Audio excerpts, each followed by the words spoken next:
Episode 31. Troy in his seat just in time, but we're still missing a guest. Yeah. Hey, boys. Epic Chris, you need to go give those guys a holler, man, and see if I did something wrong. They're missing in action. It's okay. I mean, we would love to have them on, but we've been training for this moment. Lee told David Spade the wrong time and then was like, hey, why are you late? And David's like, I'm here when you told me to be. I'm here when you said to be here. Yeah. What's up, chat? Hey, boys. How are we doing? Good.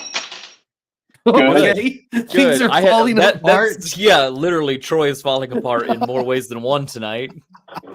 I am, man. I am a cluster of just fuckery. So, he has a true screw loose. Yeah, can we take a moment to appreciate the new angle we're getting from you? Like, I feel like, so this is the computer we normally see in the background, right? yeah, this is where Lisa normally sits. Oh, so why are you in Lisa's seat today? Because we took all of my stuff to the house. Okay. Also, there's gonna be a lot of very upset people with you right now. Listen, wait, I don't know why. I'm going to take a guess. Wait, go ahead. We were expecting Ed Sheeran to be on. Listen, all day today, I wanted to go to this party production store and find like the best wig ever. And I'm like, Lisa, I got to get to the store. I got to get to the store. Nada, man. So, I mean, that wig is here and can be worn. I mean, it's so good. I'm not saying that Molly said she was looking forward to seeing it, Troy, but on her deathbed, her last final breath before we got off the phone today was, I hope Troy wears and then she died. And I can only assume that it was the wig. That's so funny. For her deathbed, she could still ask me to get her Chick-fil-A from afar. So it's truly a miracle. Hot. Yes. And he's back. Troy, you look like a divorcee on her way to brunch right now with the gals. And I love it. I mean, maybe that's what I got going on. Good for Hi, Zariah. Oh man, I think this helps you, Troy. I do. I think it helps a lot. Yeah. What's up, Billy? Yeah.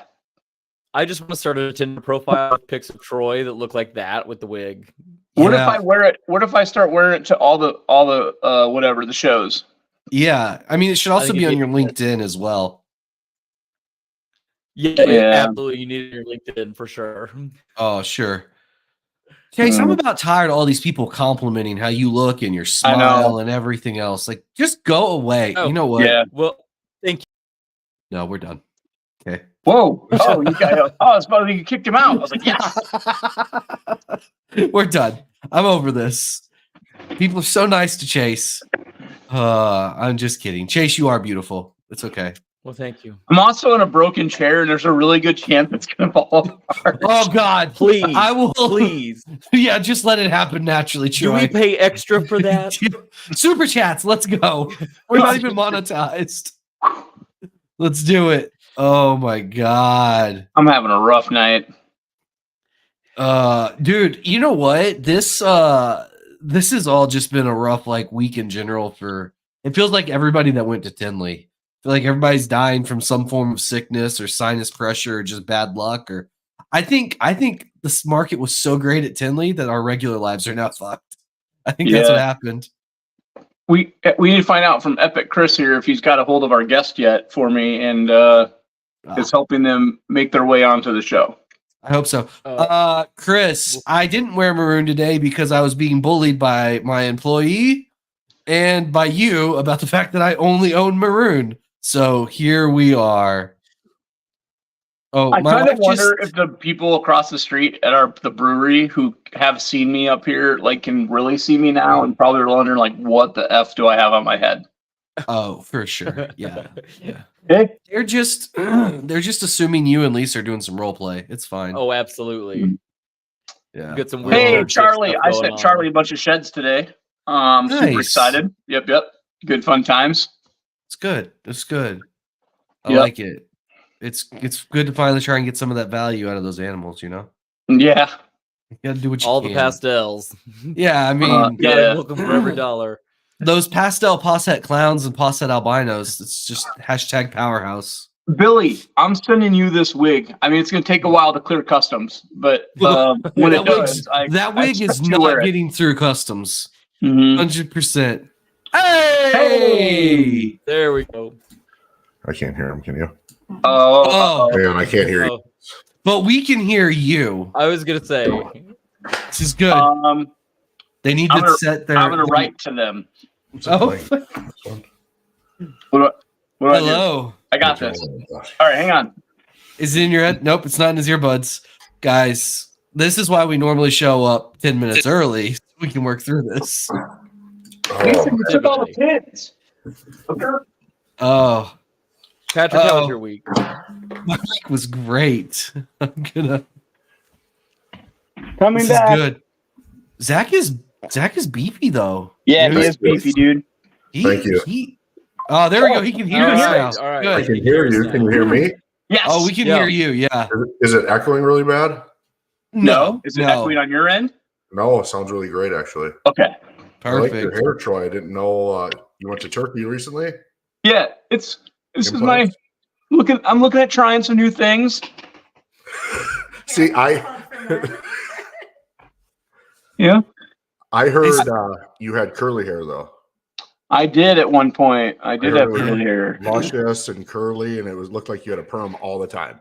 I did for about 2 weeks to make my mom happy for senior pics. Yeah. Troy, do you shave your head because like it stopped growing, or because you I actually don't legitimately want get more? like no hair, like right here, right? Oh, like so you have the skull cap. Yeah, the skullet. Yeah. Okay. Yeah. All right. That makes sense. That's a smart move. A lot of guys don't do that, and it's really. We were just talking about it because I'm not quite all the way there, Yeah. but we do have some thinning probably happening due to age. Mhm. And I think it's a really bold statement. Guys just shave their head rather than hang on to the sides. That looks ridiculous. You I know, feel like when we're together next, man, let's bick it. Well, yeah. I mean, I'm Hot. open to it. hot. My dad is dedicated to as long as there's hair on his head, he will not be bald, and it's not good, guys. It's rough. It's a bold move. You know, he really reminds me of like a solid like 1980s, early 90s Patrick Stewart. It's just not good. It's just it's a fashion choice, and you know My it is dad, what it is. my dad turned 87 on Monday, and has the same 11 strands of hair that he's had since I was a tiny child. That's nice, though. At least 87. You know what? That's pretty good. Yeah, I mean they're sticking around, right? That's what's Yep. important. So Yeah. That's super cool. Chase, you're not bald? No, it's not a wig for me. no, Chase- look at that! Chase Look at is a that pretty fucking boy. hairline. He's I a know. pretty Chase is boy. never losing hair. Pretty solid, it looks like. God, Yeah. I am He's the over pretty Chase boy on of the this group. show already. He is. God, I'm over. He's got it beautiful already. hair and a beautiful smile, and people talk about his chest, and my wife talks about him nude, and it's just Oh, a man. real bad deal. This is the only reason I keep showing up here every week. Yeah, It's keeping me going. but Yeah. you know Oh, what? geez. He has all that, but he's still stuck working for Justin. So I mean, he's Yeah. trade-offs. not in a bad spot. What a Trade bum. off. Okay, we've got Yeah. some okay animals. The weather's nice. Like, you can't complain there. The weather is nice. I spent my entire afternoon after the feed today out in the sun, so I was Oh, happy. okay, but to be fair, when you say the weather is nice, y'all live in Canada, so northern Right. Canada, Right. So, Yeah, or we're southern basi- Canada. I'm sorry. Yeah, we're Canada Junior, basically, where we're at. Exactly. Mm. So it's you and Troy even like y'all. It's winter like 13 months out of the year. So We're southern Minnesota. Yeah. Yeah. yeah, that's You're definitely winter, too. Yeah. oof. Hey, how far north of Joe are you? Well, we're like directly across from him. Okay. We're it would be west of him like 15 minutes. Okay. All right. So you guys are close. We're really close. All right. Really? Nice. Okay. Mm. Well, hopefully Joe is in the comments, and if he's not, well, then he is a shitty friend.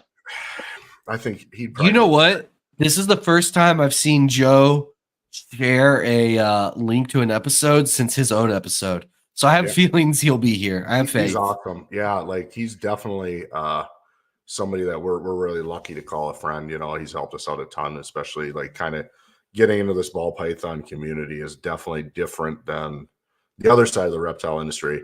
It's still kind of seedy, but it's not as snaky as some of the other stuff. There's not. Oh, just wait. Well, I know it still has it, but it's like you know everyone's way nicer. You know, it has gotten a lot better over the past like decade.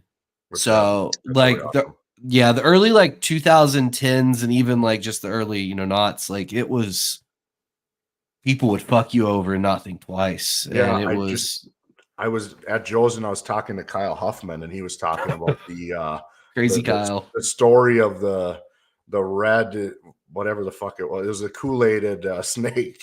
Oh yeah. The red ball over in Poland. Yep. Yeah. So happened to pop up on my Instagram story the next day, and it was kind of funny that I just heard about it, and then it was like everyone's buying these hats, and it turns out to be nothing. So I'm wondering, we're going to talk about that for a quick minute because I've always wanted to like dye one in the egg and bring it to like a show and put it in my display. I just don't know if we're far enough away from the people that actually got burnt badly on that deal for me to like get a laugh out of them. Yeah. Okay. So I'm gonna make some reckless statements here and just let's all get ready for that. Weird. I know, shocking. I realize sometimes like excitement blinds us and we jump into stuff that we probably shouldn't. Every red flag, no pun intended, that was possible existed when those animals were made available. Yeah. And so like I've never really held back on like picking at people when I find out that they bought stuff into that project because I'm immediately like, which red flag, like after the first 13 you saw was like number 14 where you're like, well, we can't have this many red flags. It's probably fine. like that's what I always just want to wonder. Like where did it really go wrong with your decision-making process when you saw the fact that like there was aspen that was the same color as the snake in the picture? What do you think happens if that guy rolls into America someday? You think he gets lynched? No, because people will buy more snakes from him. I mean, we're not going to mention names, but I mean, how many breeders across how many different species have sold fake genetics, fake species, fake localities? Chimera. Yeah, definitely Chimera. Yeah. And no, nothing's really happened to him. I mean, that's why Justin had to change his name, right? Like he was selling fake hats, so they had to go with Kinova. That's what I heard. That's what I heard. JKR was just the name brand. Fortunately, that we sold them all to Troy. But here's the deal. Like, Troy doesn't actually produce anything people want to buy, so he doesn't have to change his name for selling. Yeah, Troy bought all that Het Puzzle Clown stuff, you know what I mean? And oh my lordy. That's mean. I'm just going to start this early and just apologize to Zach and Rose now for being on our shit show. No, I like it. So here's what I tried doing. I told Rose, I was like, hey, let's watch all the episodes. Let's dig in. Let's find out who they are a little bit. So we started getting into it. Well, all you guys just do is talk shit on here and there's no structure. So it's like, what am I going to get into and start learning? So I'm trying to learn. I think I was listening to Leviathans. I found that on Spotify. That happened to be posted. It was a stream from before Christmas and it was posted, I think 2 weeks ago. So I'm like, what am I catching up on here? I'm like, I know you guys have episodes. Then I'm on YouTube, then YouTube's behind, and I'm like, you know what? Let's just have some fun with it. It seems to be fairly unstructured. We are basically a cluster.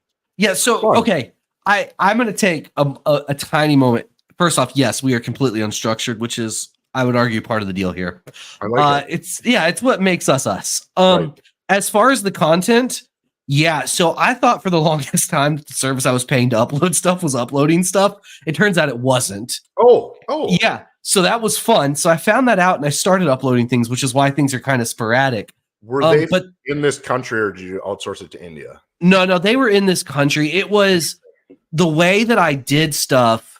Like it made it sound like once I clicked the connect button, it was good, but it turns out I had to do like 3 more steps. Oh, stupid. And so when I went in and did the steps, it started adding stuff and life was good there.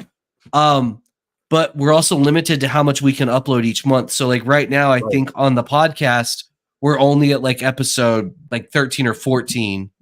And that's because I can only upload like 4 or 5 episodes a month. That makes sense. And so, yeah, we'll get caught up in like 5 months. Yeah. It'll be fine. Yeah. And by the way, for anybody watching, Rose there is not sitting behind Zach. She's actually next to him and she's 3'4", about 87 pounds, super tiny. So that's exactly how she looks in real life. Yeah, if I have a heart attack or something, we're screwed because she's like definitely half my size, smaller than that. Dragging him to the hospital. I'm not going to be able to do it. No, we're gonna have a problem. Yep, just push him underneath that printer in the background, and he'll be good to go. Right? Yeah. No, this is our size difference. Oh my god, that's amazing! I love that because it makes me like Patrick said, it makes me look beefier. Oh, dude, you reached up.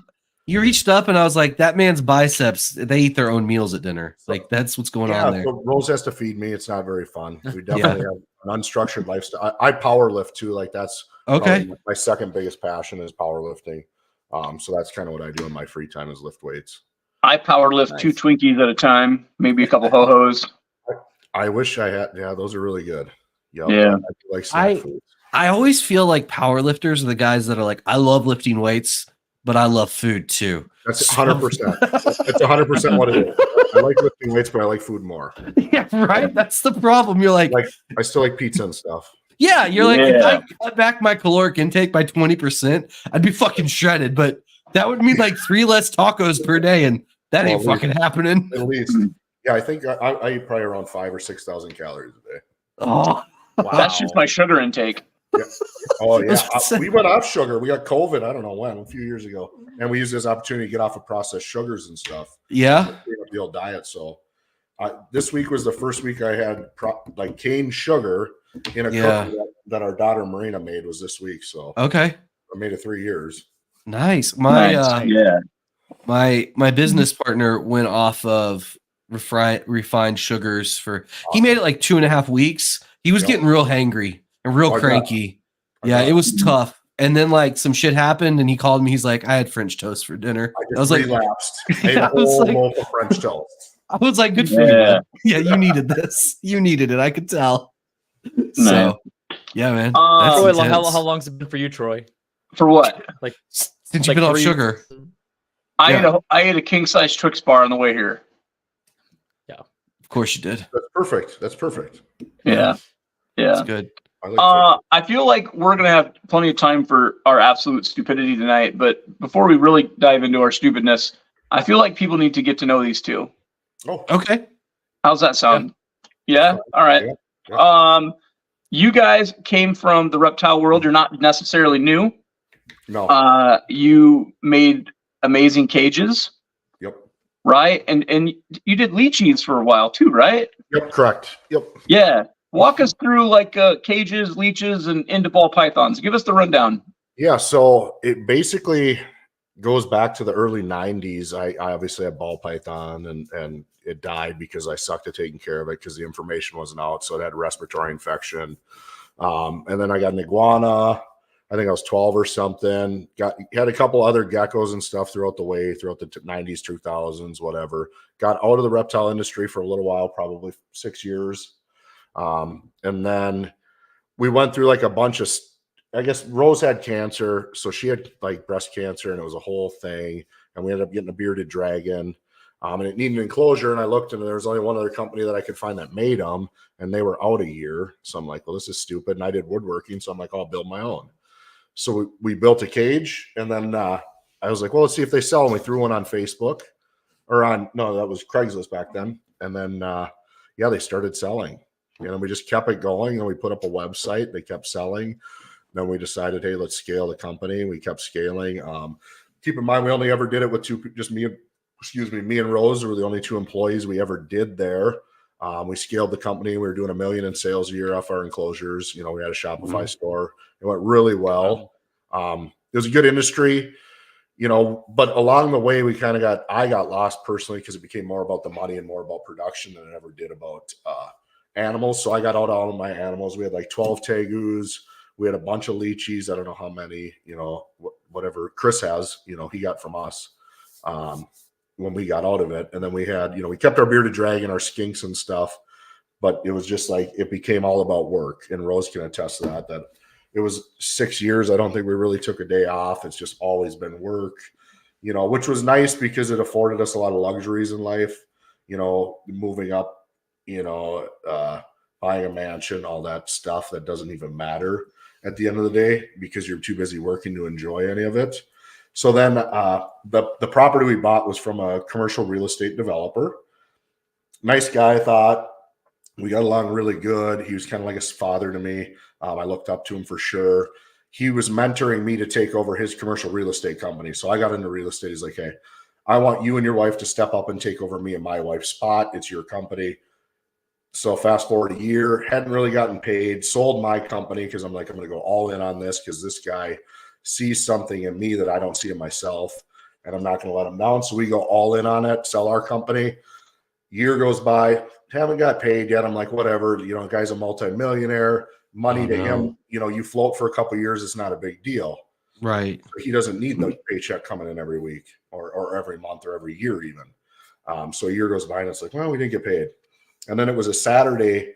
I closed a deal on a Saturday, made him $65,000. Just he had to work an hour. And I didn't get a thank you or anything. And I was like, well, this isn't cool. Yeah. And then we went to part ways. And I think this year we parted ways. He wrote me a check for $9,000. Kind of insulting because I lost about $200,000 on that deal. So then we just decided, the reptile industry is definitely where we belong. That's something I'm way more comfortable with. People are way nicer in this industry than they are in any other industry. And plus real estate's so seedy. It's something I want to be a part of. No matter, because the guy was, he basically was Robin Hood, he's giving houses to people and shit. And he had more power than I could ever dream of because he was able to help people way more than I was. And me and Rose have always been about helping people rather than, it's never been the products. It was more about if I can make someone's life a little easier by giving them an enclosure or doing whatever, change little kids' perspective on the industry, we would do that. I would just, kids often would be like, hey, one kid wrote me a letter, a paper letter. And I'm like, didn't send an email. So I just sent them an enclosure. Here you go. Like, thanks for the nice. Letter. We donated money to families in need at Christmas, just things like that. So the real estate was what we thought was a tool that we could be like, hey, this is going to take us to the next level to help people. Like, this is what's awesome. But it didn't. And I just am more comfortable, I think, in this industry. I think it's where we belong. It's where we've been. And I don't think I would change it. I think I learned my lesson that, hey, trying to go do what everyone else does isn't for me. I'm not like everyone else. I fit in here in this community. I don't fit in that community.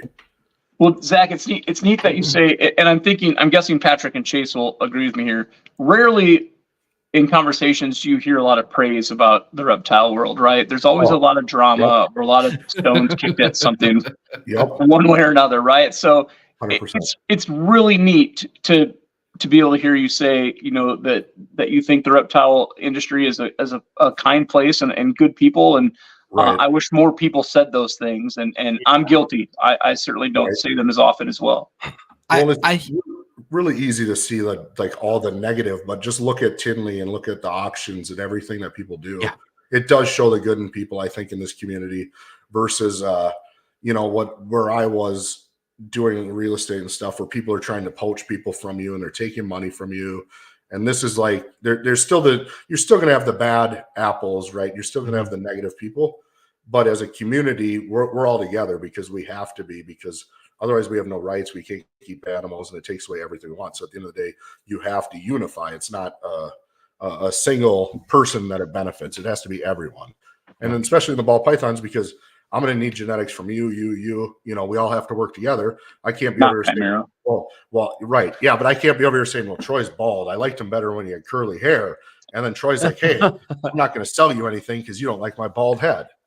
Right? It's funny you put it that way. Andre and I have talked about that before. And it's like, we don't really block a lot, really hardly anybody, because it's kind of that comment like, yeah, they'll buy something eventually, maybe. And it benefits all of us. Like, we put up with a lot because of that, right? I think that is fairly unique in our industry. Like, I think so too. We tolerate a whole lot from people because it is. I mean, my wife jokes about it being a giant circle jerk, and that we're all just handing the dollar to the next person.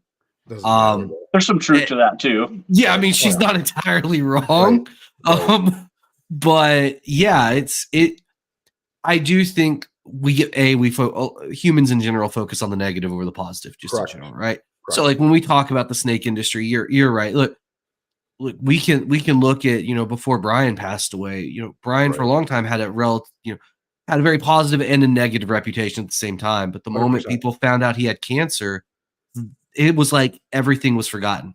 and everybody came together to support and help. And I always thought that was like a great thing to see. You know, the same thing with, you know, the community came together when Chaise was sick. Fast and JT and and so like it is incredible to see that stuff, and it is a good sign, you know, working in other industries, you know, the pharmaceutical world and stuff like that. You're right. Like it's just business and people could just be dicks. Like it's almost sometimes feels the opposite, where it's more people aren't necessarily nice, and then the few people that are nice make it worthwhile. Whereas I really do feel for the most part, like we joke and we jest, but I'm willing to bet 80-90% of the industry is actually just like solid, good people. And then you have like that 10% that's just shit bags that whatever, we just tolerate them. Yeah, Chimera, I mean that's why we show up. We show up to shows, and like we all give hugs to people we see once a year, maybe, that live on the opposite side of the world, and just because we all get along, we all have one cause. And, it's pretty. I feel like it's really unique to our industry compared to others. Well, and you just have one passion. You're all just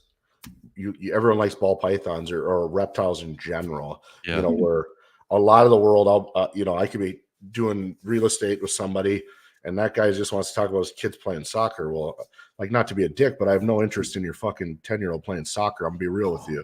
I don't want to watch Timmy fall down all day. You're telling me, man. I don't Jesus. But if you want to talk about snakes, I'll talk about snakes all day long. But your kid does nothing for me. Like, Patrick would show up to the soccer thing and trip Timmy. Absolutely. There you go. Absolutely. That, yeah, right. Timmy, your dad won't shut the fuck up about you. We're gonna deal with this. No, you know, it's funny. One of my really good friends in the industry, he brought that up one time, and he was like, the thing I love most about the industry is all of the different types of people I get to meet, right? Because probably 99% of the industry does not do this as a full-time job. We all have things outside of that. And, you know, you look at, you know, the melting pot that we've created, and you learn a lot from different people, and you get to network, and it is pretty cool. I love it. And, you know, all this coolest thing is you get paid to do what you love. Oh, dude. Yeah. That's fair. Yeah. Why wouldn't everyone want to make this their full-time, their job? I think if people that haven't made it really their full-time commitment is because they're scared of the commitment. They're scared of the failure. Because if it is what you're passionate about, why wouldn't you want to do it every day, all day? Oh, buddy, that's a whole can of worms there. I think. No, I get it. People will be mad at me, but look, to me, you got to have the balls to do it. As someone that is a lifelong entrepreneur that has worked for another person for like, you know, a year in their life, I feel that. Right. My wife is the polar opposite. Oh, and she is absolutely horrified of the idea of running her own company and like branching out. And, you know, she's in a fortunate spot with her position that she's like, I get to run my own little company within a company. And I'm like, yeah, but it's not the same. It's different. Right. So I get it, but it is. I also struggle. I don't know why people wouldn't, because in my mind, like, that's what you do. Right. But then I look at people like Troy, and, you know, I don't know. Hey, I'm just a walking piece of crap. And you'll always have people that are more comfortable. Maybe they're making more, whatever. It's less responsibility. I understand that, but you know, if you're doing, I get it. If they love snakes and they're doing snakes and they're working for someone doing snakes, so that's different. But otherwise, I feel like people are just kind of selling themselves short. You know, the country was built around entrepreneurs. You know, that's how the United States was founded. And factory work and that type of stuff. But yeah, man, I'm a big fan of knowing the more work I put into something, the more I get out of it. Right. I always hated the idea. Your lovely wife has a great, I'll call it a promotional company, whatever you guys want to call it. Yeah. Do you help out in that as well? You know, I don't do a lot because the first company was all me, like doing all the programming, all the designing, all that stuff. So this company, I have a different viewpoint, and I have different like opinions on things, and our taste isn't the same. And her branding and styling and stuff is something that I think would take a company further than my opinion. So I try to stay kind of back and keep in the weeds to myself or whatever, because she could take it a lot further than I can. So if I want it to be very successful, I don't want to hinder it. And I got to have fun with the first 7 years. Like, she can go the next 7. Yeah. So, well, Rhodes made us some beautiful stickers for our show coming up in Denver. Nice. That I'm truly thankful for. And these nice people are sponsors. So is Chimera. Do you know who's not a sponsor? Justin. Buddy. Yeah, what a piece of crap. Sorry, could you send a formal email? That would be great. And then Also, hold on. I'll see if I can filter through it. You spend all this time giving me shit, and I'm over here giving you money and supporting your dream.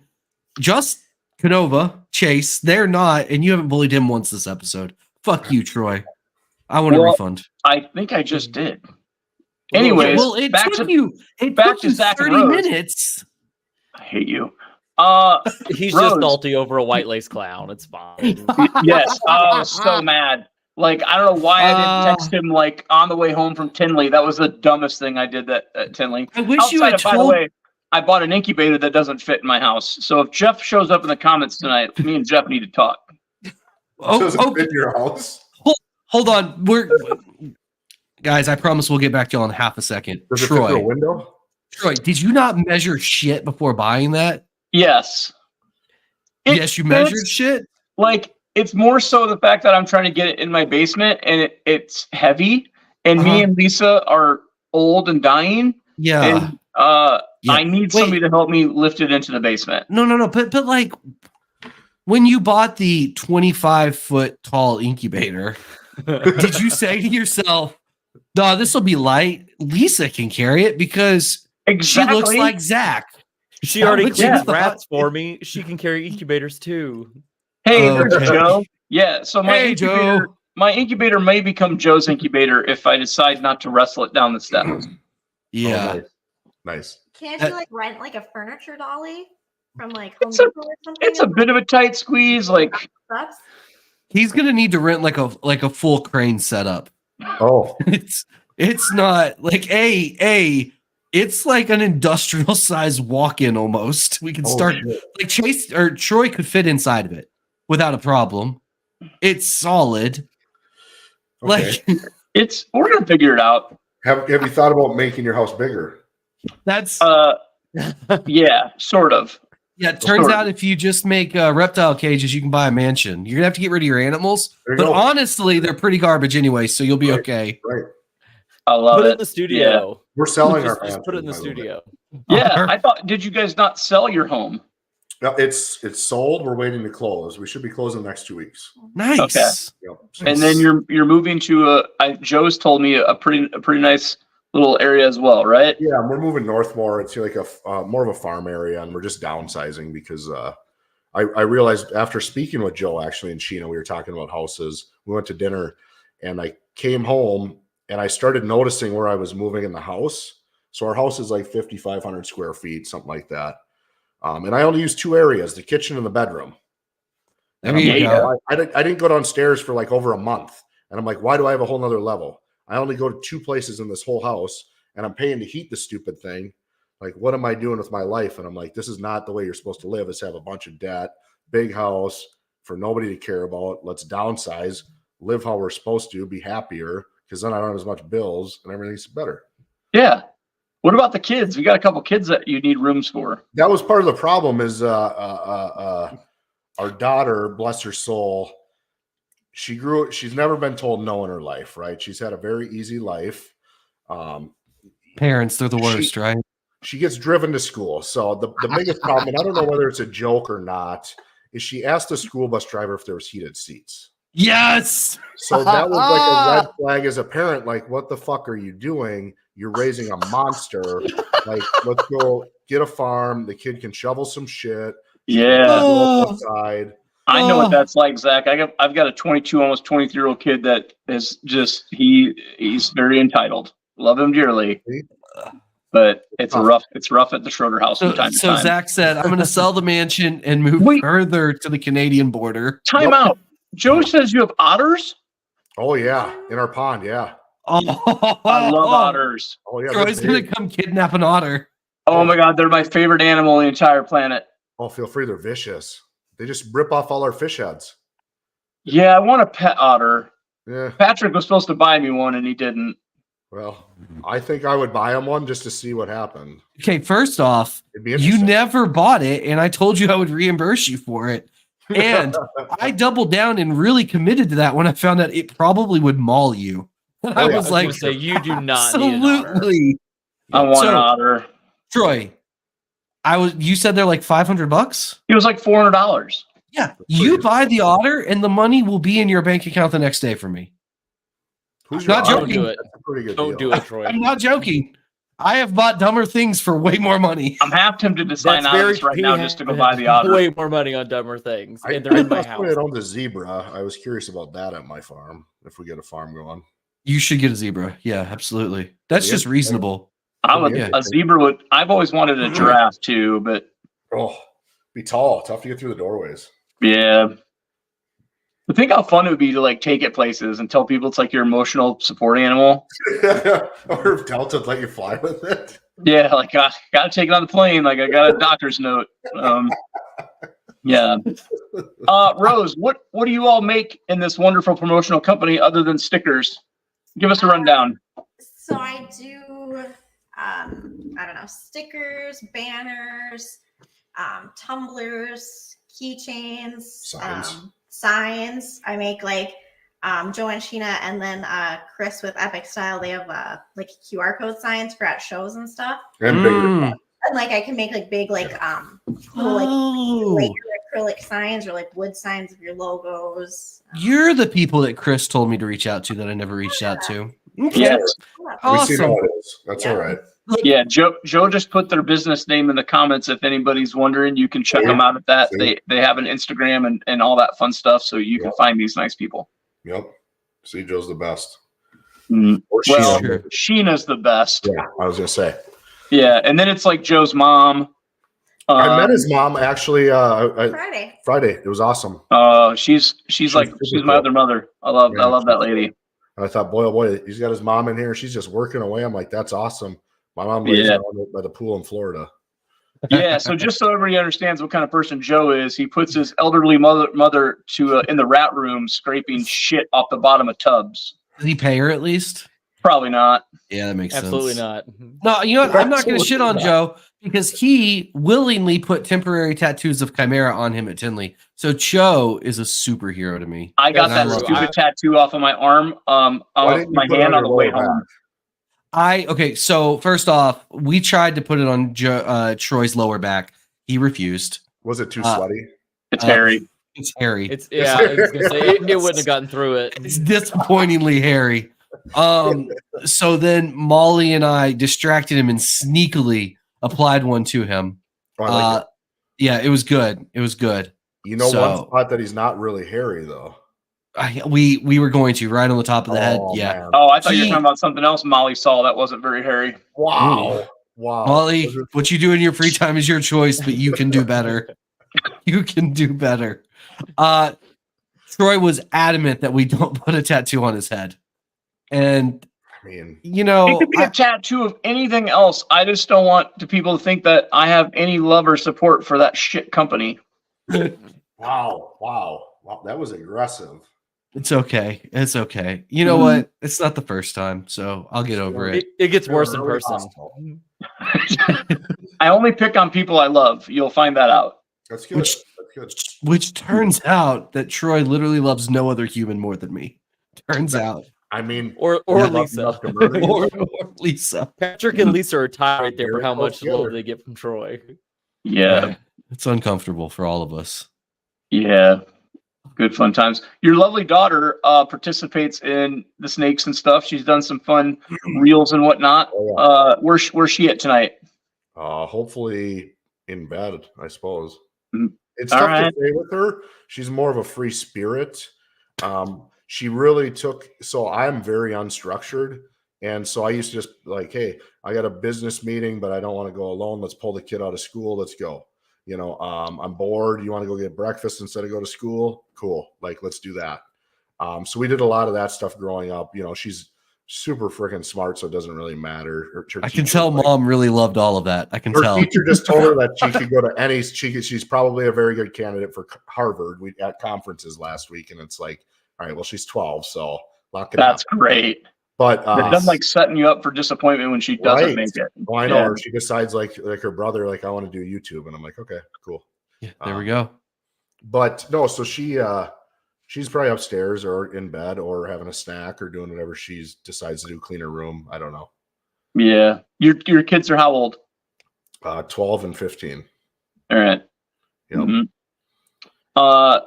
Your daughter, obviously, I know likes the snakes and stuff. What about your boy? Not as much.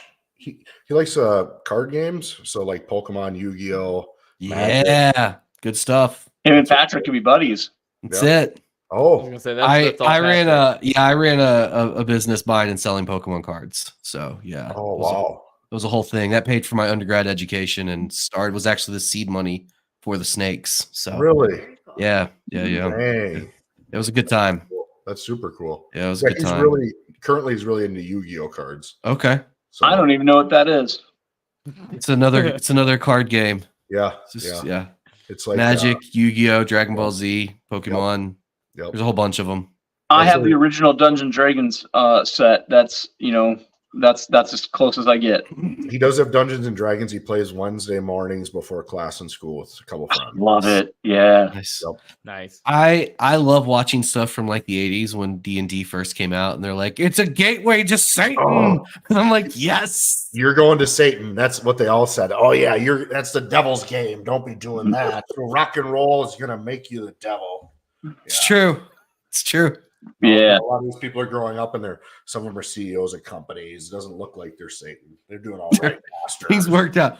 Well, maybe not the CEOs, but some of those CEOs might actually be Satan if we're being honest. Oh, there's a few that are for sure. Yeah. Yeah. How old are you guys? Oh, I'm 37. 35. All right. Oh, you guys are young. Okay. All right. Not that young. I'm old. No. You are an old fuck on here, aren't you? Mm. How's that feel, Troy? I didn't think you were that old. Yeah, I'm old. Me and Joe are the same age. How old are you, Troy? How old are you? I'm not gonna ask because I don't want to. No, I'll be 46 in like a little over a month. God, it's not that bad. You 46? Don't look a day over 48. Thanks, man. Yeah, I was going to say I thought you were in your 30s because of the bald head. Honestly, Troy, stress has done wonders for you over the years. Yes. You don't have a bunch of grays in your beard, though. I want it to all be gray, and I don't know if you can do that. Like if you can dye that, but I want like a salt and pepper beard. Yeah. You just want to be like a silver fox. You could do that. Hey, here's a fun fact. For the longest time, I thought you were a science teacher, so that's weird. Oh. You just have the personality of it, you know? I would love to know what, based on what Troy talks about, that makes you think he was a science teacher. It's not even what he talks about, it's how he looks. He just looks like he'd just be a cool science teacher. Well, Troy's the kind of kind of guy that sees an equation on a chalkboard and he just finishes it. And, yes. I'm pretty sure his best friend's like Leonardo DiCaprio. My best friend. Yeah. We watched this TV show Workaholics, and there's a guy. Yes. Okay, so you know Carl the drug dealer. Oh yeah. Free Carl. And he has the math problem on the board, and he writes math for whatever effers. Yeah. Oh, good. Yep. Such a good show. Yep. Now I kind of want to teach science. Sounds fun. You should. You should, Troy. You should. I would teach people how to make bombs, and it would not work well, man. I wouldn't be a teacher long. No, that's the fun part about teaching like chemistry. You get to do that shit. Like that was when we were in organic chemistry. So that was some of the stuff we went over was like how to make all of that shit. I definitely want to blow up a kid. That sounds like fun. Well, that's not the part you want to say out loud. Yeah. No, you just give them the chemical formulas and you don't put those words in the same sentence. At least a few of them too. Yeah. I thought Chaise earlier was gonna be like Troy looks like a guy that wants to spend a lot of time with kids, but you know. I love babies. That's my thing. I love babies. We know. Yeah. Right now, I think we're not allowed to talk about that stuff just because the Nickelodeon documentary that's out right now. Oh, I watched that this weekend. Oh, guys, it's so uncomfortable. Oh, yeah, that's weird. I don't think I'm all the way through it. There's like 4 or 5 episodes, and I watched 2. Okay, so I just finished the second episode like right before this. Oh, I haven't. Oof. Yeah, but I did see a clip of P. Diddy telling one of the kids on Nickelodeon to shove a helicopter down another one's pants. Yeah. So P. Diddy's in trouble right now too. Yeah, guys. And he was on Nickelodeon doing that. Yo, who saw this coming? A bunch of adults spending way too much time with children. Shocker that there's a group of pedophiles involved. Man, would have seen that coming. He did. He's not a good person. That's not good.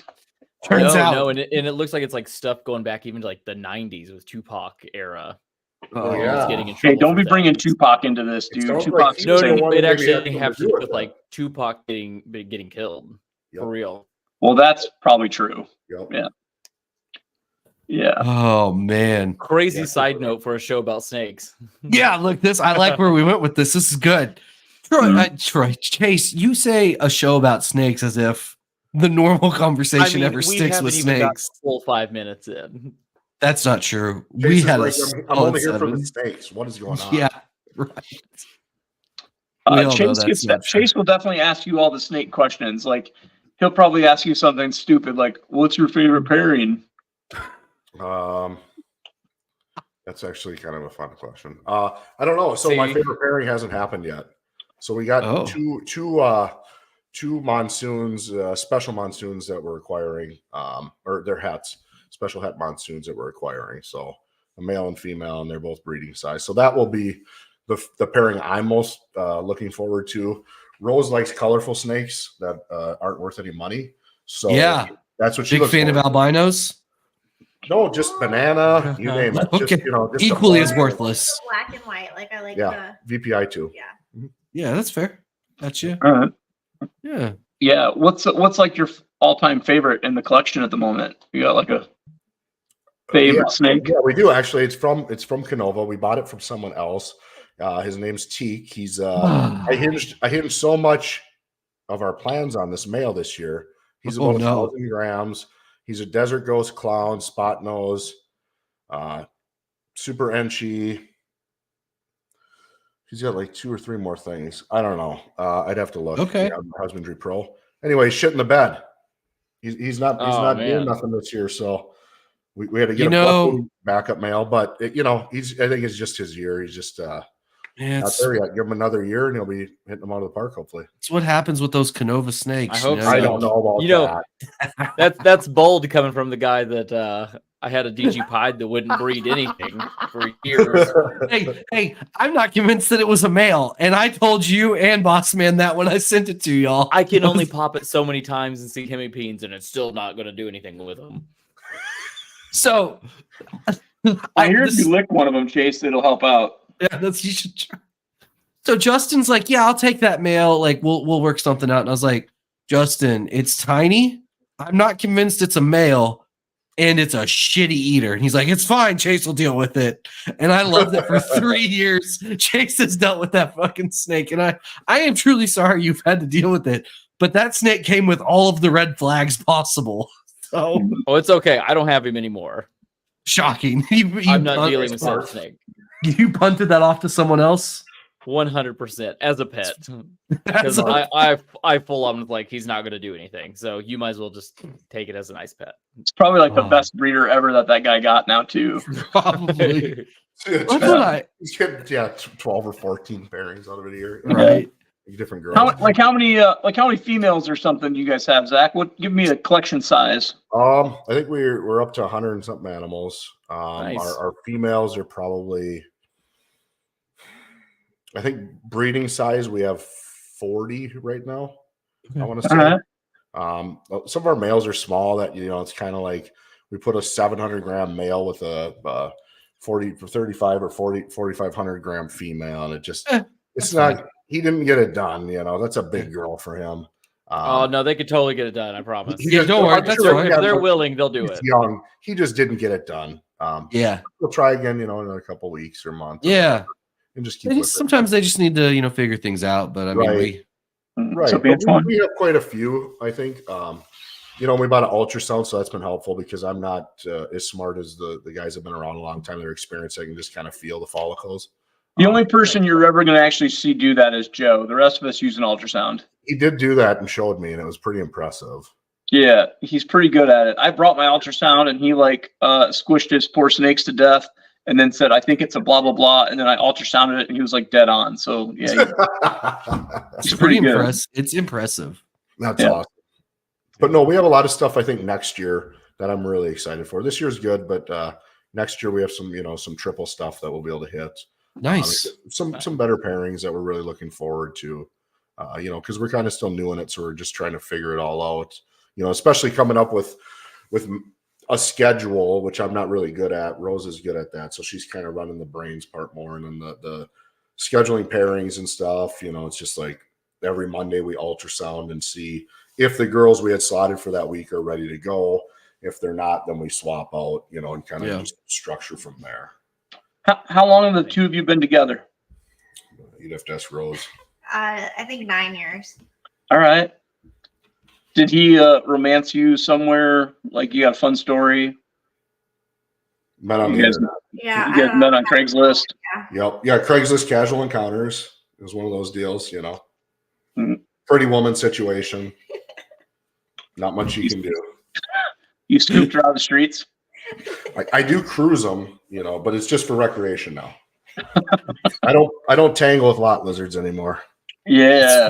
It's probably As long as safer you have a that hobby. way. I do have a hobby. And sorry, Antoine, that's amazing. I'm really glad that worked out for you. Antoine had some Posset stuff that he bought years and years ago, all tested for Het Sunset. So that's 3 of the 4. When he Tested told me for Het that, I was Sunset. hoping to God that it's the only time I was rooting against him because I wanted to be able to make fun of you, Patrick. But yeah, it worked out. Yeah. Worked out. Those snakes were purchased for a steal, like a couple $100 a piece. It was fantastic. Wow. Yeah, it was good stuff. I'm glad they proved out. That's awesome. Are you glad though? I actually am. Yeah, I reassuring yourself, like, oh, I'm really happy it happened. Yeah, really happy. So happy for you, Antoine. So happy. Yeah. No, it's always better when stuff like that works out for your customers because they're more likely to come back. Right. Yeah. I agree. I'm just happy that you're being kind to him, being that you're a known racist. Wait, what? I I've heard that about multiple people from Troy. Yeah. I count there's multiple people. I'm wondering if it's the pot calling the kettle black situation here. Whoa! I'm just saying. I mean, yeah, it's something. Yeah, Antoine's gonna have a heyday with that one. Oh God, it wasn't racist. What's with the wig? The wig. Yeah, so I see it. I'm newer, so I don't understand the joke. I don't either. Okay. I don't even remember how it happened. How did I get the wig on last week? You just put it on. Yeah, no one asked you. Just you. Randomly. Oh no! It's because he put the Jerry curl wig on. Oh. And then Troy goes, "Oh, I can match that." And then Troy, you went and got your wig. Yes. Yep. I was trying to think how that came about. You know what? Rose possesses some technology now too that we can make life-size replicas. Like cardboard cutouts, like foam board cutouts? Yes, correct. Yes. Oh, I hope Antoine's still in the comments because he already knows what I'm thinking. Rose, I might be your top client on these deals. I have a few Danny DeVitos in our garage. Oh, yeah. That's good. Good. Oh, yeah. Rose, I picked one of those up of Antoine while I was in California. Like last minute decision. I sent it to a company in Pomona, being the show was there. Yep. And me and Jerome from No Limit rolled up to this place. Guy comes out, doesn't speak a lick of English. Gets another guy to come out. That guy barely speaks any English. Just show him a picture. Yeah, pretty much. Like I'm like trying to explain who I am and why I'm at their shop, and it's like a fiberglass shop, and I'm like, there's no way we're in the right place. Like, there's nothing about where we're at made any sense. And out of nowhere, like this kid, like probably 15-year-old kid or something, walks out and like, for one, can't say my name and hand it to me. But anyways, that's my only cardboard cutout story. But I want to make like a whole series of Antoine cutouts. Oh. How does Antoine feel about it? Does that matter in the comments? Yeah. So yeah, he's happy with it. Okay, good. Yeah, good. He's on board. He just definitely consented there. It looks like. I mean, he said yes! Exclamation point. And Did my I ever tell you understanding that is that's consent. He touched my wiener and told me that it feels like a baby's binky. Oh well, this is a lot to soft. This is a lot to unpack all of a sudden. But you know what? We were at a restaurant together. Yeah, I'm ready. Flicked me in my wee wee, and he was like, "Dude, your wee wee feels like a binky." And okay, First off, this is my favorite podcast. First off, I'm uncomfortable with you calling your wee wee. Just want to start there. What phrase would you prefer? He calls it by the proper name, which is penis, and he sings it. He said, "Penis is the proper name, the proper name, the proper name. Penis is the proper name," and that's how you say it. He does it all the time. That PhD just won't quit, will it, Troy? Nope. Troy, please tell me you just freestyled that. No, I had to sing it in 4th grade, dude. Sex ed class. Was that during the mandatory puberty checks you had with your high school coach? No, those are nut cup checks. Oh my God. What has happened here today? Okay. Anyway, This show's a train wreck. So Antoine was sexually assaulting you with or without consent? Without. Okay. I mean, he warned me. He does not like when I give him grief about him making me buy him a couple seafood towers. Yeah. Which he did. And he told me he was going to touch my wee-wee. And he did. Seafood towers? Yeah, he tricked, like, so we all ate at this expensive restaurant in LA, which sucked, by the way. And it was just a normal restaurant in LA? It's I don't remember what it's called. I don't know. Famous people eat there. It's, I don't know, Rodeo Drive or some shit. I don't remember. Okay. This is what I tell you. The lamb sucked. So he bought you an expensive dinner and thought that he got to touch your wee-wee for it. No. First, I got tricked into the dinner. I was told I was going to be bought dinner. And then I came to dinner, and then it was like 10 of us, and homeboy, like waiter comes up, and he's like, "Hey, you guys want some seafood towers?" And Antoine's like, "Yeah, bring us 2." And we're all like, "Okay." And one of them doesn't even get eaten. Like nothing got ate off of it. Oh. And anyways, bill comes. It's like $2,800 or something, and we all have to split it up. So I had to pay $250 for Antoine to have seafood towers while I had really shit lamb. So was he thanking you with just a kind gesture, or just a kind pat on the crotch as like a hey, thanks, pal? No, just a little over the pants hand jimmer, or like he likes to take his man paws and just punch me in my wee wee. Well, I mean, it doesn't sound like anything different you find in a locker room. So it's true. It's definitely locker room talk. You know, I recently had a customer who asked for free snakes because somebody hit him in the dick. That was fun. True, but you're not supposed to talk about that per your boss. So, was it like an emergency situation? Is like there's different levels here. If this guy had to get his things amputated, I'd probably give him a free snake. I've had my balls completely cut open. If you're going to hand out free snakes, I'll show you the scar right now.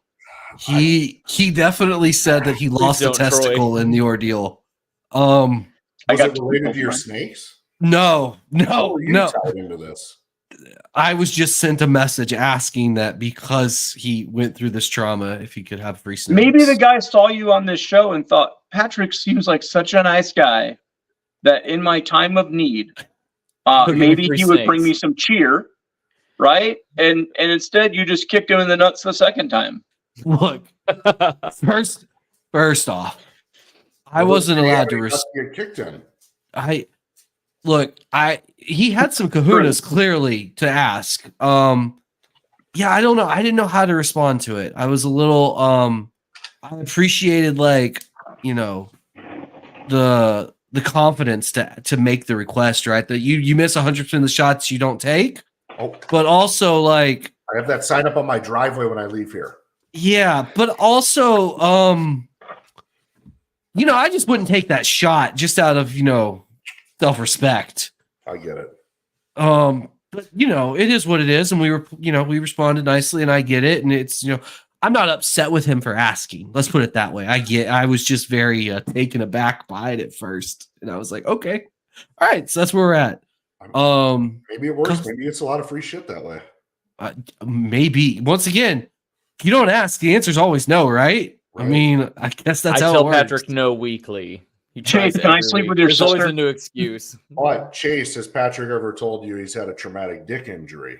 Oh, not yet, but I'm sure that's next week. I'm gonna text that to Justin tomorrow. Hey, Justin, I got punched in the dick. Everybody in the comments tonight, every one of us should message Justin about getting our dick hurt and that we want free snakes for it. Troy, you're never getting a snake sold to you again if that happens. It was Patrick's idea. No, I said I was going to do it. No, you know what? No, it's fine. Tell them to do it because our chat doesn't listen to us and it's hurtful because no one fucking brought Reggie spoons except for Troy and I hate all of you for it. And I'm going to say, True. Chat, I'm disappointed in you. I think the spoon thing was neat. Yeah, it was. The two of them that he got. Yeah, the two of them that he got. Mm-hmm. I'm disappointed in chat. It's fine. Zach, what agreeing to come on our show tonight? Like, what was something you would hope would happen? Like, what's an outcome you want from being on this shit show? This is it. Just have a conversation. Enjoy the moment. There we go. I'm not looking to get anything. It's just a fun time. I think meeting everyone and just hanging out is really rewarding. So I didn't have any expectations, nor was I looking to receive anything from it.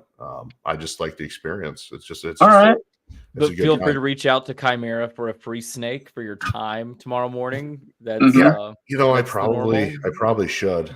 And do that. Please do. I've had traumatic neck injuries, so yeah. Well, maybe Rose can give you one. Yeah. I'll pass probably, but we can always pretend. Yeah. She's tiny but mighty. Yeah. Right. Very true. Very true.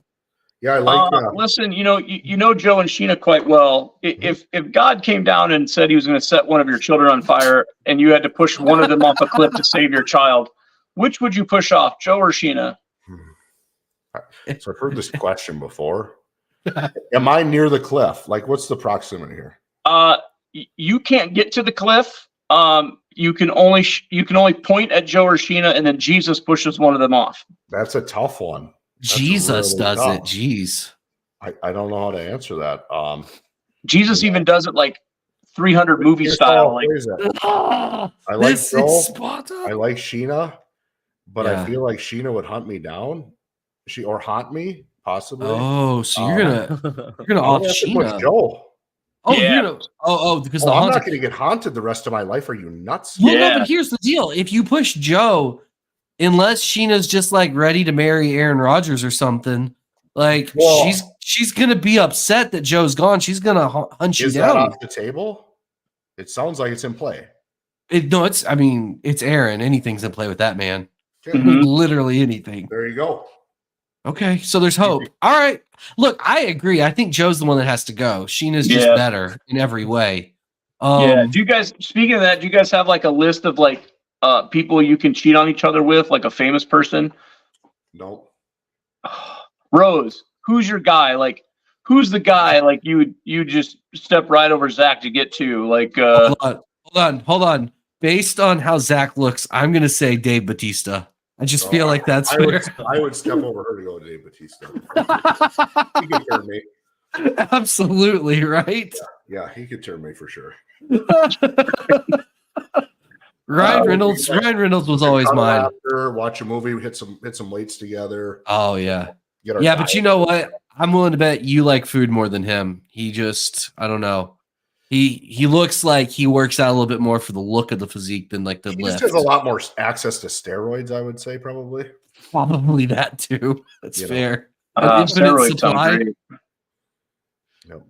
Troy, if I bought you steroids, would you actually work out and use them? I really want to take testosterone, dude, but I'm just a big giant sissy about like I hear things and it gets stuck in my head, right? So the only holdup I'm having about taking this testosterone shot is that I hear it leads to heart attacks, and I'm already going to have one of those. Yeah. Those are all those studies. You have to look who funds the studies and stuff too. Because I'm not that smart. Yeah, you have to read the research. Does it come in a picture book? Sometimes they come with pictures. Yeah, they're called figures. You're already on a probiotic. Let's add TRT. Right. What if? Troy, what I would recommend for you before you start on a steroid regimen, maybe just like go to the gym like 5 days a week for like a month straight, and let's just see if you're dedicated enough to justify.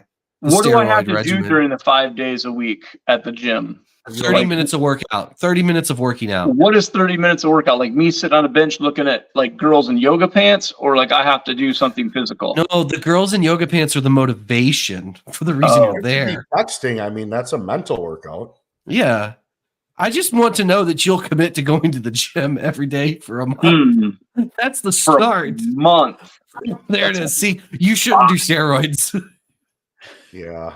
You should just. But I will let you know the male brain functions. Testosterone is one of the most important things in cognitive decline. So if you want to be able to continue to be a stand-up comedian, pursuing your passions, it's probably smart. But otherwise, I don't really. I feel like, Zach, I've got somewhere between like 4 to 8 years left on the earth, and I'm just going to try to enjoy them. Are you here for a good time or a long time? I mean, I'd ride it out. I'd hit her hard. Have you seen Brown Sugar? Clearly, Are it's you? a good time.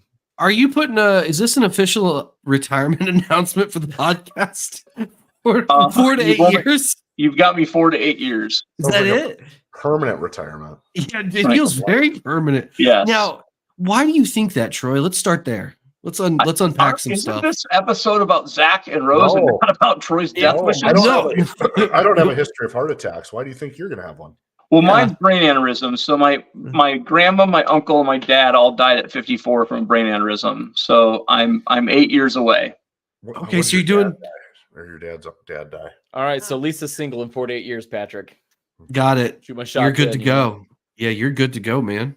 Take her. Abby's going to be real disappointed, but she'll get over it. Yeah, she'll understand. Genetically, though, you have some of your mom's DNA too. Yes. Unfortunately. There's no evidence of that currently. Well, I don't really talk to my biological mom because she's not a very nice person. Well, okay. Is she still alive? Yes. What's her age? Hey, I have to do math real quick. 61.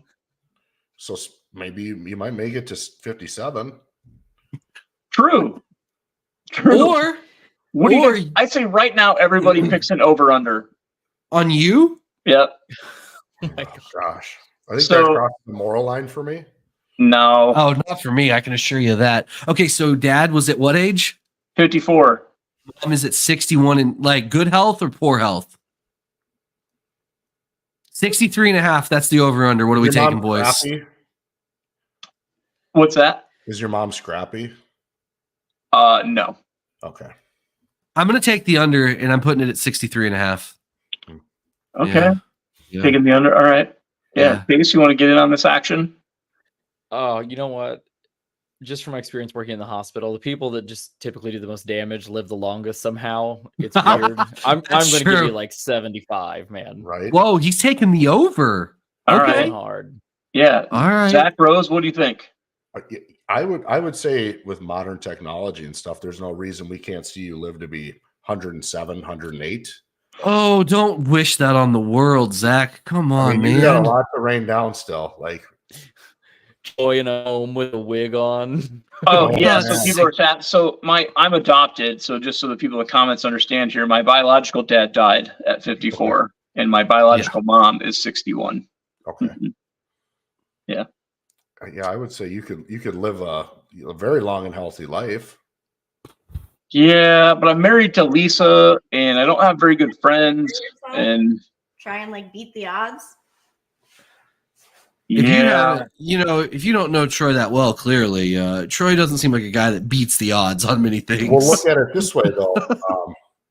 Like me, I grew up really poor, and I'm the first real successful one in my family. So I beat the odds of that because I used to drink. I used to have drinking problems and other problems in life. I'm not a saint by any means, and I grew up to be the most successful out of the crew.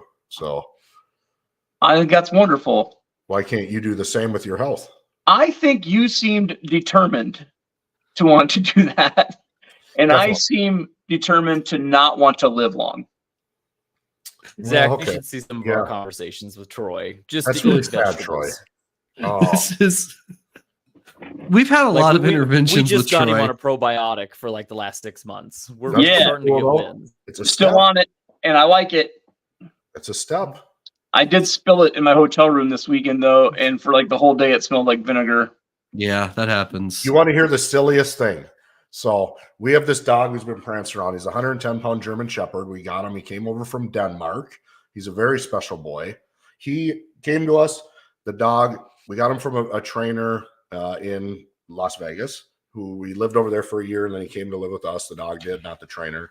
But so this dog, he's sick, you know. After he gets here, he's here a couple months and he starts getting sick. He's just dropping weight. We can't figure out why. He goes from 110 down to 82 pounds. He's losing his hair. He's scratching his ears. And we're like, what the hell? We just spent a lot of money on this dog.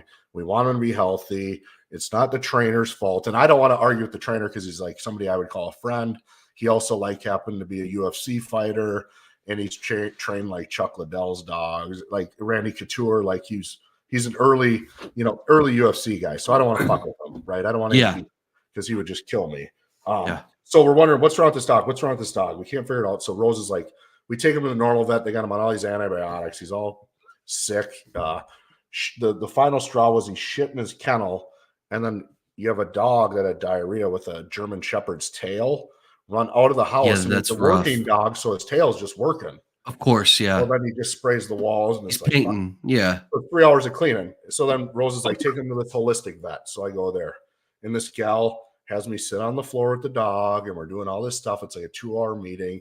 So I'm sitting there and I'm like, this lady's crazy. But then she's like, well, I'm a vet, this and that. And she goes, why don't you give him a probiotic? And I'm like, what? She's like, yeah.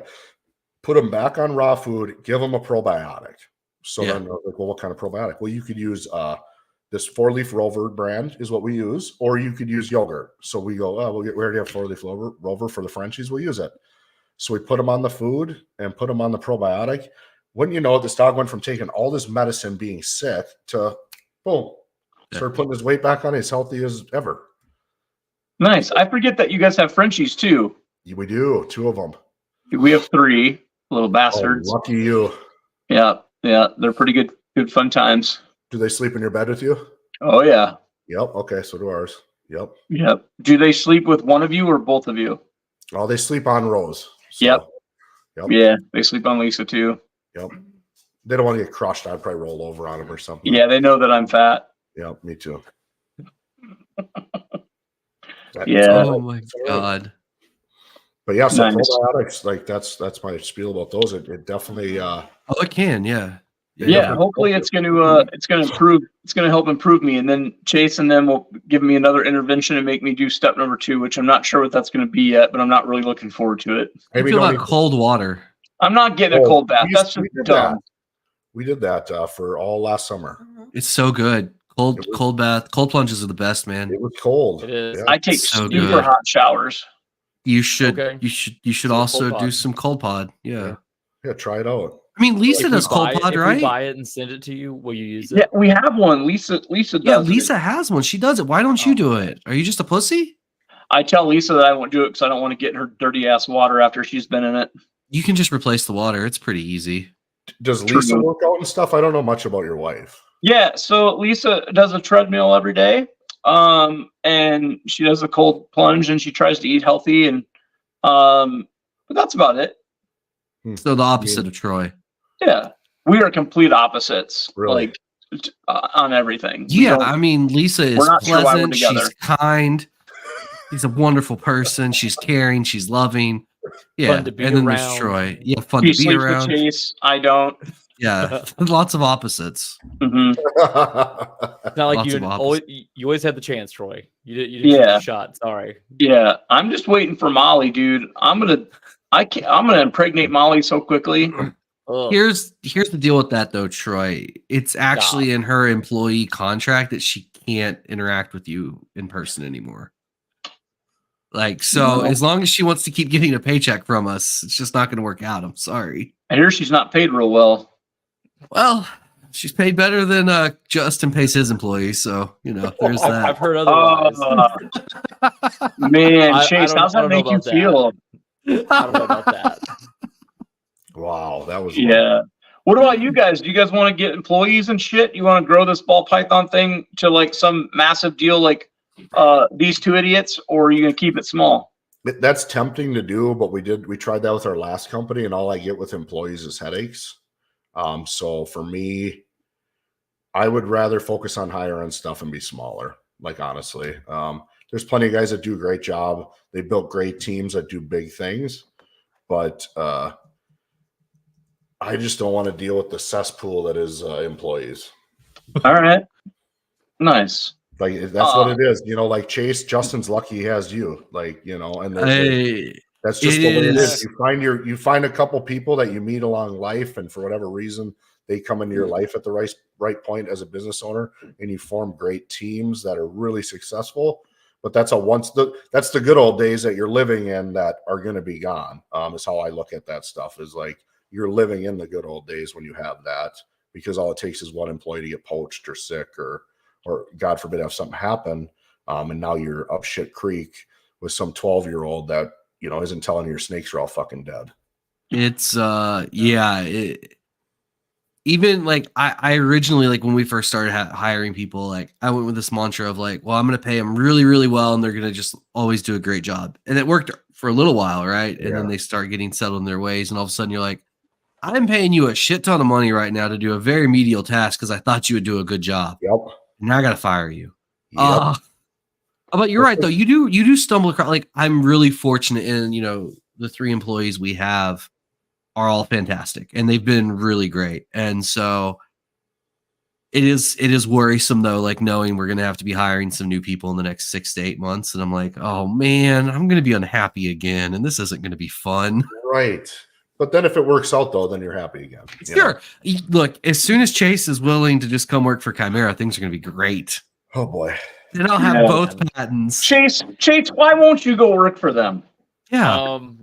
Because I'm essentially my own boss now, and I just get to breed everything I want. And I what if it's freedom. I don't need Patrick over my shoulder. What if I offered you more money and more freedom? Okay, Michael. Do you want more money, more freedom, or less money and less freedom? Come work at the Michael Scott Paper Company. Yes. I like how awkward I just made this for Chaise all of a sudden. It's good. This is good. It's okay. We can talk numbers. For what I've learned about, you know, Justin, just a little bit that I've been able to find online and learn, and Chaise, is that he's fortunate to have you, I think. And I think you guys make a great team. I think obviously you guys are very successful over there because of the partnership and kind of the team that he's built, and because you're part of it, I would say. Yeah, I mean, the nice thing is him and I mean, we go longer than 10 years back now, and we're just one family. I mean, that's really how it is. When, you know, we're there together. That's what we do together. Right. I mean, we just sat outside today, ate lunch after the feed, talked about how well it went. I mean, just broke things down, and that's kind of how every day looks. So it's nice when we have that kind of just every day. Well, like Zach, you could go down with Joe to the Patreon event, but Joe loves Mark more than you, and so he. So just saying, you know, if Joe's listening, maybe be a better friend. I weaseled my way right into the top tier. Ooh, nice. All right, there you go. So you get to go to the May one. Yeah, not the top. He added a top tier after I joined the top tier, so I'm in the second down one. All right, so yeah, they don't let me come there anymore. I heard you're filling your pockets with steaks, is what I heard. It's something about me being like a raccoon and knocking shit over and like. I don't know. You know, Troy, I'm leading a Yona hike before May's event. Yeah, do you want me to come be? Do you want me to come be the rear end? How much extra did the patrons have to pay to have that exclusive experience with you? What was the add-on for that package, Chaise? I don't know. Like, should I charge them extra for if I yell at them to get up the mountain too? Oh, or yeah. Yelled at me, threw rocks at me. Definitely. Yeah. Insults should cost more. Yeah, no, people like being roasted, so you should do that. Yeah. I can assure you, Abby doesn't appreciate it when we're going up the mountain. Are you guys going in November then to the Patreon get together at? Yeah, we're planning on it. Yep. Yeah. Nice. Yeah, all right. I think it'd be a cool experience because I don't know a lot of people in the industry, so I think it'd be really great for networking and just kind of big time. It's a lot of fun. Yeah, and I want to see how like a bigger operation operates, kind of how everything's set up for flows, because I think we were big on that with manufacturing, is kind of efficiency and stuff, how we did our things. So because, you know, obviously we were able to sell however many enclosures a year with 2 people, you have to be very efficient with your time and energy. And I think that seeing other people's setups always helps with that. Do you still have people that have your enclosures that still talk about them today? Like 100%. Yep. Yeah. Yeah, we actually at the last show in Minnesota, we ran into the lady that I sold my first ever enclosure to. Oh, that's All right. cool. And she was really sad that we sold the company and this and that, and Yeah, did somebody take over that? Or are they still running with it? Or Yep, yeah. So it's still running. We sold it to a plastic company that's local here in Minnesota. Okay, Yeah. cool. Oh, nice. So they do like street lights and all they do enclosures. So Nice. it seems all Nice. right. Seems like a good fit. I don't know. I don't talk to them, so I don't know how they're doing. But I would say if they're just printing the files that I already had programmed, they're doing just fine. Yeah. All right. And it kind of got to be where it was monotonous. It was just manufacturing, because we weren't doing a ton of zoo stuff anymore. I think for me, the fun was when I was designing new products and like we did zoos and stuff. That was super enjoyable. But the mundane day-to-day of just turning out the same boring things, it was a job. It wasn't a company anymore for me. It was more of a job. So it was an easy decision to sell it. I feel that way hanging out with these two turds. I can't say that I believe that. Hey, we have a question from Chris. It's a loaded question. It's a multiple question. He would like to know your snake plans, if you're vending any shows or you all online stuff. Yeah, so snake plans this year is going to be mostly, some visual stuff, but it's going to be mostly het stuff is what our goals are. It's our first year. I'm not going to be profitable this year or next year. So let's at least get our hets in and let's start focusing on the 5-year goals and kind of working back from that 5 years to where we want to be today, just kind of reverse engineering it, I think. And as far as snakes go, next year we'll be hitting visual triples next year, fingers crossed, but it's hets this year, for our triples and quads. And then I think as far as shows go, we have a whole bunch. But Chris, I'm trying to plan some stuff because the shows are really expensive to travel around. And as you know, he knows that we have 5 dogs, so we got a whole wolf pack, right? And then we got 2 kids, and the logistics of figuring out Airbnbs or hotels in all these states, and I got to bring a whole dog pack with, is an expensive nightmare. So this is like, then it's like, okay, at the same time, I'm spending $2,000 or whatever to travel. Why wouldn't I just buy a big RV, a big motorhome, right? Yep. The payment on that would be a lot less. So it's like them bros can cook in there. We can do whatever. We can eat there, and we can take time traveling so the kids can enjoy it a little bit rather than being all crammed in the truck or whatever, and then me yelling at them because it's too tight and they're whining and not an enjoyable adventure. So we're working on that, figuring out what shows. But I know I told Chris we'd go to he wants to go check out Daytona, I think, together, just to go check it out. My mom lives down there, so we'll do that one for sure. Nice. These two get together with some other dudes. They don't invite other people, and it's kind of a high school clique thing. But Daytona, yay! I've never been there, but we'll be in Dallas. Zach, if you'd like to go, you can. Troy, fuck off. That would be great. Troy, you're still banned. You're still banned. We'll grab some photos and I'll text them to Troy just to let him know. Perfect. I love that idea. It's great. I hope the whole building collapses on you guys. That's not very nice. We'll sit outside on the patio, Troy. Perfect. See, this guy, born problem solver. I can tell that stuff right there. Somebody asked the Ball Labs what enclosure company. The company was called Cages. Cages Custom Reptile Enclosures is what we owned.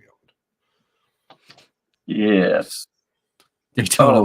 Molly over here getting crunk for Daytona. She is excited. She's definitely going to be there topless. And that was another problem. Rose is like finding out gyms I can work out at all over the country too, because that's something like I don't really want to not lift weights. And I'm doing my first ever powerlifting meet in Chicago this year. And for my weight class, the state record isn't that impressive. So you're going for it. Yeah. What do you have to lift to beat the record? I think it's not very much. I think the squat's like 550 or 600. The deadlift 600, and then bench press is like 400. Hold on, the state record in Chicago is only 550 for squat. For my weight class. Yeah, that's still shockingly low. Yeah. Well, it's a newer federation, so it's super low hanging fruit right now. The big boys haven't gotten in there with their 1,000-pound squats and stuff yet. Deadlifts. Troy, there's hope for you. Get in there quick. Yeah, there you go. Yeah. I mean, if it was like, what do I win, right? Like, if I'm going to win like a lifetime supply of brown sugar, you win pride and like the satisfaction of knowing that you did that. I don't want to do that. I was lucky. Self-worth. That's a thing. Chicago is not a state. It's a shithole. Illinois is a state. There. Somebody said Chicago is not a state. I agree. Touche. But so I was lucky enough. I went and worked out with like one of the best powerlifting coaches in the U.S. out in Ohio. So I picked up a lot of stuff out there. That was pretty sick. Nice. But yeah, so Chris, the skink story. I think he's already heard it. Let's do it. We have an albino Eastern skink. I acquired it from a trade. So we had a Tegu that was special. It was produced by Carlos was his name, Tropical Reptiles Florida, I think was his company. So we had one of them. We were kind of getting out of the Tegus at that time. So it was like, I had them up for sale on Morph Market. And then the guy reached out to me. He's like, hey, I got this albino skink. And I'm like, oh, perfect. He's like, I want your Tegu. I was like, okay, I'll take your skink. So we trade them. And I'm like, well, where'd you get the skink from? Well, it came from Ty Park. And I'm like, well, how'd Ty Park get it? Well, it was confiscated because it was smuggled into the country from Florida Fish and Game, confiscated it. And I'm like, okay, so it was kind of strange how I acquired it, but it was all through legal means, I would say. At the end of the day, though, I still haven't sold the damn thing. So if anyone wants to buy it, $5,000, takes it down in Dallas. Nice. What's this skink look like? It's just white. Just an albino. Just albino. Yeah. Okay. Yeah. It's like there's only a couple of them in the country, so I'm like. I was gonna say it's a red eye. It's not one of the ivories. No, it's a red eye. It's a. Oh, that's cool. Yeah, that's awesome. Oh, wow. Patrick, you should get it, sissy. I have black. I have the hypermelanistics, and then I have ivories. Yeah. I like they're incredible. And it just lives in a big, pretty enclosure in our collection. I don't do anything with it because I don't really. That's not my goal. It's fun to look at, but it's like I wish someone would take it that plans on pairing it. Well, if you decide to get rid of it, let me know. I wouldn't mind having another white one. Well, weird. Python. As I said it, I knew it was a problem, but I was hoping we would just move on. I'll have it down in Dallas. Just digging that hole, Pat. Cool. Are you coming to Dallas? Yeah, we don't have any snakes to sell, but we'll be there to sell. There's that signs and other stuff. We'll pedal down there. Nice. Cool. You guys are gonna bend. Yeah. Yep. Oh, good times. All right. I don't think I knew that. Yeah. No, I talked to Brian called me and was like, hey, because I was pestering him to get me in there. And I was like, hey, I want to bend there. And he's like, well, we don't have any room. We're not letting any more ball python guys in. And I was like, oh, I sell other stuff too. And I'm like, come on, man. Well, he let me in because he knew who I was because we had a Tinley spot out in at the fall show forever. Well, we gave it to Epic Style because I was always too swamped with enclosure orders. I wasn't comfortable going out there and peddling stuff while I was behind on other customer stuff. It's not really fair to sell something physical to somebody when there's other people waiting in line still. So we just were like, here you go, Chris, you guys take it over or whatever. But now Chris is like, oh, you want to bend out there with us in this fall show? And I'm like, oh, perfect. Yes, definitely. I love how that works, right? Right. It's good. But yeah, for all the Chicago people, no, I'm not. They said no hate for Chicago. Chicago's great if you like it. Kind of like Minneapolis. Right. Molly just said my Texas is showing. I don't know what she means by that. What is my Texas showing? That's weird. Molly's crazy. Okay. Probably your well, wrapping up the show, or getting to that point, I don't know if we've ever actually said your ball python name, which is Ghost Constrictors. I said that right? Yeah, that sounds good. Yeah. How did we land on that name? I like simple. So for me, logos and everything is kind of it just needs to be simple. It needs to be black and white, easy to digest. Nike has their swoosh. Everyone has their branding that's easy, So for me, it wasn't some complex logo because that's not something you can remember and identify immediately. People have to. So you hate mine. No, yours is good. It's a bow tie, so I can just go. There's a bow tie. That's Troy. It's Troy, But with the Ghost is, I don't even know how I came up with it. I just thought Ghost Constrictors. Nobody had it, so it was perfect. We had trust me, we have no shortage of domain names or other backup names. Like at one point in time, I think we had 300 domain names because I just start acquiring them. Because if I see, I was a little not as nice in business. So if like a competitor pop up on Facebook, I'd buy their website before they bought it. That way. No, that's just good business. Right. So we have a ton. We own Dudner Mifflin Sabre even. So we got that. Oh, stop it. Do you really? Yeah, we do. Oh, that is quality work. If you buy the skink, he'll throw that in, Patrick. We've been waiting for people to try to. They haven't reached out to buy it yet, so that doesn't really help me. Yeah, I don't know. That boat may have already sailed, but I loved it. I think a few years ago. Yep, a little bit. I love it though. That's fantastic. But yeah, we got a ton of names, and it was like we had storm reptiles, ghost constrictors, and I don't want to work with other reptiles really. I'll just be honest with you. I've done it, and ball pythons are where it's at. To me, they're more fun. I can leave for 5 days, and it's not something I have to like. Oh my God, the leeches need the food, they need to be watered, they need this. The ball pythons are gonna be fine for 5 days. So to me, it was an easy decision to go with that because I don't want the long-term, like huge commitment, time commitment of if I can't even be gone for 2 days, because it's going to die on me. Lizards are tough that way, right? That's right. They're way harder. Yeah. And snakes, like, and the real turning point was we were moving to, so we have an office that we're in right now. It's like a different part of our property, right? So we're not in our house. And we were moving 2 snakes up there, right? Because we're like, I don't remember why we were moving them because Rosie has her print shop down there, and I'm like, we get the snakes out of here.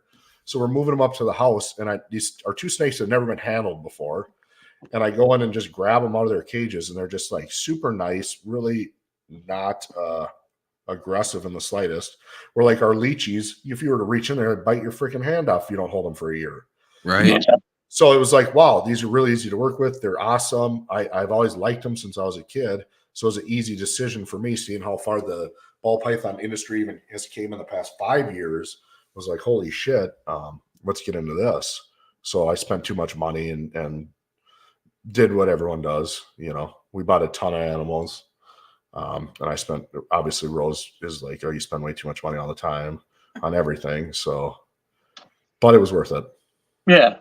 Nice. Awesome. All right. Patrick, are you wrapping us up tonight with a chat I